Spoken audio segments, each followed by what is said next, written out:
কেমন আছেন ভাইয়া? এই তো আমি ভালো আছি। তুই কেমন আছিস? আর তোর যে কদিন দেখি নাই, কোথায় ছিলি?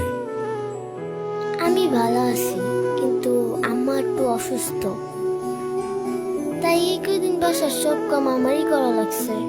তাই এই কদিন ফুললে বের হইতে পারি নাই।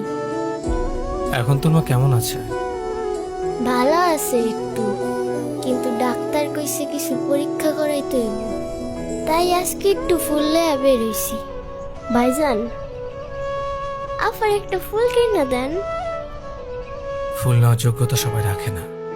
এত সুন্দর দেখতে, তারপরে ফুল নেওয়ার যোগ্যতা রাখে না। বাইরের দিকটা সুন্দর হলে হয় না রে, ভেতরটাও সুন্দর হতে হয়। কিছু মানুষের মুখে মধু থাকলেও অন্তর বিষ থাকে। কি বলেন ভাইজান, বুঝি না কিছুই। ওসব